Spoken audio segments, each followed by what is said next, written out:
و مسائل کے دلدل میں مزید دنسنے کی کوشش کر رہے ہیں۔ موریسی سیاست کے سیاسی بقا خطرے میں ہیں۔ اب اپنے سیاسی ساکھ بچانے اور اپنی کرپشن کا پیسہ چھپانے کے لیے ڈرامے رچائے جا رہے ہیں۔ پی ڈی ایم میں دراڑیں تو مار سکتے ہیں لیکن پاور گیم سے آؤٹ ہوتے جا رہے ہیں۔ نان ایشوز کو ایشو بنا کر کے اس پر اپنی سیاست کو چمکانے کی کوشش کر رہے ہیں۔ میرے عزیز ساتھی دوستو، پی ڈی ایم کے جلسوں میں مسلسل منظم منصوبہ بندی کے تحت ملک کے سلامتی و یکجہتی کے خلاف پلاننگ ہیں۔ اقوام کو غداری اور بغیرت کے طعنے دینے سے لسانی اور نسلی تفریق کو ابارا جا رہا ہے۔ پی ڈی ایم کے جلسوں میں قومیت و لسانیت کی عصبیت ملک و قوم کی وحدت و یکجہتی کے لیے زہر قاتل ہیں۔ محمود خان اچکزئی لاہوریوں کو تو طعنے دے رہے ہیں، کیا وہ بھول چکے ہیں کہ جب روس نے افغانستان پہ یلغار کی تو ان قوم پرست جماعتوں نے روس کا ساتھ دے کر 20 لاکھ پشتونوں کے خون بہائے گئے، اور پھر امریکہ بشمول نیٹو افغانستان پر یلغار کی تو ان جماعتوں نے امریکہ کو نہ صرف ویلکم کہا بلکہ پاٹھا اور بلوچستان میں ڈرون حملوں کرنے کی دعوت دے رہے تھے۔ افغان جنگ میں امریکہ کا ساتھ دیا اور صرف ڈالروں کی خاطر لاکھوں پختونوں کے خون کا سودا کی۔ اس سے پہلے محمود خان اچکزئی نے کوئٹہ میں بھی نواز شریف کا ساتھ نہ دینے پر اقوام کو بغیرت کہا، اور مولانا فضل الرحمان نے بھی خٹک، مروت، بنوچی اور بیٹنی قوموں کو بغیرت کہا۔ اقتدار کے حرص و ہوس میں پی ڈی ایم کی قیادت ذہنی تناؤ سے گالی کی سیاست پر اتر آئی ہیں۔ میرے عزیز دوستو، پی ڈی ایم کی سٹیج پر قیادت ماضی قریب میں ایک دوسرے پر کرپشن کے الزامات اور ایک دوسرے کو برا بلا کہنے کے ریکارڈ قائم کر چکے ہیں۔ ایک دوسرے کو گھسیٹنے والوں کا غیر فطری اتحاد اپنی ذاتی مفادات کے حصول کے لیے ہیں۔ عوام اب اپنی ذاتی مفادات کے لیے اکٹھے ہونے والے چہروں کو اچھی طرح پہچان چکے ہیں۔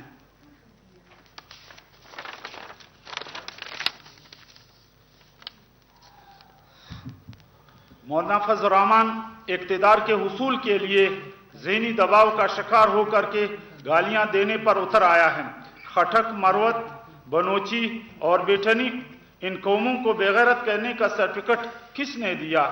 گالی سے سیاست کو پرشدت کی طرف لے جا رہا ہے۔ ان کی اصلیت پوری دنیا کے سامنے عیان ہو چکی ہے۔ اپنی جماعتوں میں جمہوریت کا جنازہ نکال چکے ہیں اور اپنی جماعتوں کو یرغمال بنا چکے ہیں۔ محترم صحافی حضرات، جمہوریت کے نام نہاد علم برداروں نے آئین اور جمہوریت کی دہجیاں اڑا دیے ہیں۔ انہوں نے اپوزیشن کی سیاست، محاذ آرائی کی سیاست اور جمہوریت کے لیے نقصان پہنچانے کا موجب بن رہے ہیں۔ اپنی ذاتی مفادات کے لیے قوم کو اکسایا جا رہا ہے۔ اب ان کا فلسفہ اور نظریہ اقتدار کے حرص و ہوس اور ذاتی مفادات کا حصول ہے۔ قوم کو صرف جھوٹ اور دل فریب نعروں سے ورغلایا جا رہا ہے۔ میرے عزیز ساتھی دوستو، بار بار باریاں لینے والے 31 سال اقتدار میں رہیں لیکن کرپشن کے علاوہ قوم و ملک کے مسائل حل نہیں کیے۔ نواز شریف اور زرداری نے پی ڈی ایم کے سربراہ مولانا فضل الرحمان کو این آر او لینے کی وکیل بنا دیا ہے۔ ان کی سیاست اصولی نہیں حصولی بن چکا ہے۔ مولانا فضل الرحمان اتحاد بننے میں پانی کا بلبلا رہا ہے۔ ایک دن اتحاد بنا رہے ہیں، دوسرے دن توڑ دیتے ہیں۔ ہمیشہ جماعتوں کو اپنے مفادات کے لیے استعمال کیا ہے۔ ان جماعتوں نے کل تک ایک دوسرے کو قتل اور ایک دوسرے پر الزامات تنقید کرنے والوں کا راستہ جلسوں سے لے کر کے پارلیمان تک اپنا رکھا ہوا تھا۔ یہاں تک کہ جہازوں سے تصویریں پھینکا جا رہا تھا۔ پشتونوں کو پنجاب اور بلوچ سے لڑایا جا رہا تھا اور ایک دو سے دفاع میں ایسے معلوم ہو رہا ہے کہ ایک ماں نے ان کو جنا ہے۔ میرے صحافی حضرات، استعفوں پر بار بار موقف تبدیل کرنے سے واضح ہو چکا ہے کہ پی ڈی ایم استعفوں کے معاملے پر واضح طور پر تقسیم اور اختلافات کا شکار ہیں کہ اپوزیشن استعفیٰ دینے میں ایک دوسرے پر اعتماد نہیں، جلد یو ٹرن لیں گے۔ یہ لوگ یو ٹرن لینے کے عادی ہیں۔ ان کا کام یہ بن چکا ہے کہ دل فریب کے نعروں سے اپنے کارکنوں کو بیوقوف بنانا، ووٹ لینا، اپنے کاروبار چلانا ہے، عوام کو اشتعال دلانا کسی طور پہ جمہوریت کی خدمت نہیں، بار بار چڑھائی کرنے، کارکنوں کو امتحان میں ڈالنے اور ماحول پر پراپگنڈا کرنا جمہوری رویہ ہرگز نہیں۔ ملک میں انتشار اور تصادم کی فضا سے ملک کے سیاسی اور معاشی نظام پر منفی اثرات مرتب ہوں گے۔ محترم صافی حضرات، مقبوضہ جموں کشمیر میں بھارت کے غیر آئینی اقدامات اور انسانی حقوق کے سنگین خلاف ورزیوں کے باعث پورے خطے کے امن و امان کو خطرات لاحق ہو سکتے ہیں۔ بھارت سرجیکل اسٹرائیک سازشوں سے مقبوضہ کشمیر کی صورتحال سے دنیا کی توجہ ہٹانا چاہتے ہیں۔ بھارت کو منہ توڑ جواب دینے کا وقت ہے۔ دہشت گردی کو فروغ دینے کے لیے بھارت نے ہمسایہ ملک میں دہشت گردوں کی تربیت کے لیے متعدد ٹریننگ کیمپ قائم کیے۔ میرے عزیز دوستو، بھارت کی مسلسل مداخلت اور جارحیت سے عالمی قوانین کو روندا جا رہا ہے۔ مودی سرکار کی سفاکیت، ظلم اور جبر کے فیصلوں سے نہ صرف مسلمان بلکہ دیگر اقلیتوں کے حقوق پامال ہو رہے ہیں۔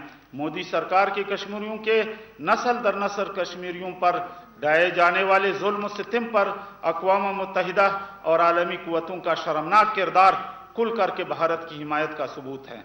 محترم صافی حضرات، نظریاتی کونسل کے سابق چیئرمین امریکہ اور اسرائیل سے وفاداری کی سرٹیفکیٹ لینے کے لیے اسرائیل کے تسلیم کرنے کا ایجنڈا اٹھایا۔ ان کے احمقانہ سوچ اور مثبت ذہنیت ملت اور قوم اور قبلہ اول سے غداری کے مترادف ہیں۔ اسرائیل کے نرغے میں فقط فلسطین ہی نہیں بلکہ پوری دنیا امت مسلمہ کو آنے کو ہے۔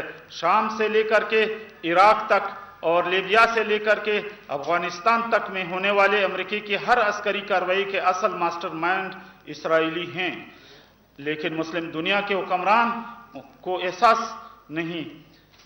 ملک کی آئین سازی کی تاریخ میں 18ویں ترمیم اور آئینی ترمیم کو ایک سنگ میل کی حیثیت حاصل ہیں۔ اس سے قبل کسی آئینی ترمیم میں اتنی وسیع اور بنیادی آئینی اصلاحات اور ترمیمات نہیں ہوئی تھی، اور نہ اس سے قبل چھوٹے صوبوں کو جائز حقوق اور وسائل پر اختیارات دیے۔ 18ویں ترمیم کے تحت متفقہ طور پر صوبوں کو اختیارات دی گئی ہیں اور وفاق کو اور صوبوں کے درمیان پائے جانے والے شکوک شبہات اور خلیج ختم ہوئی۔ کچھ قوتیں نئے داؤ آزمائے جا رہے ہیں۔ ملک اس وقت انتہائی نازک موڑ پہ ہیں۔ صوبوں اور مرکز کے مابین اختیارات اور وسائل کی منصفانہ تقسیم ہو تو صوبوں کے مسائل حل ہو سکتی ہیں اور رکاوٹیں دور ہوں گی۔ 18ویں ترمیم پر عمل درآمد ہونے سے صوبوں میں استحکام اور امن و خوشحالی تعلقات استوار کیے جا سکتے ہیں۔ میرے عزیز صافی حضرات، ماضی میں وفاق کے نظر اندازیوں سے بلوچستان 70 سال قبل بنیادی سہولیات سے محروم تھی، آج تک محروم ہے۔ آج پسماندگی، غربت، جہالت اور انسانی حقوق کی پامالیوں کے حوالے سے دنیا کی متاثر خطوں میں شمار کیا جا رہا ہے، اور قدرتی دولت، سائل و وسائل امیر ترین خطہ ہونے کے باوجود یہاں کے عوام در پدر ٹوکریں کھا رہی ہیں۔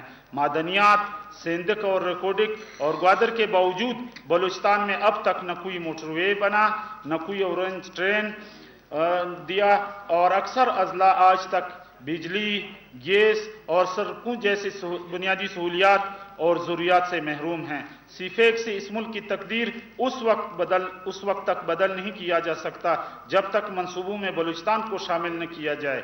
اس میں شک نہیں کہ کسی بھی ملک کے بنیادی صنعتی و سماجی ڈھانچے یا انفراسٹرکچر کی تعمیر، بجلی کی پیداوار یا تعلیم اور علاج کی سہولیات ایک مثبت اقدام ہوتا ہے، لیکن پاکستان اقتصادی راہداری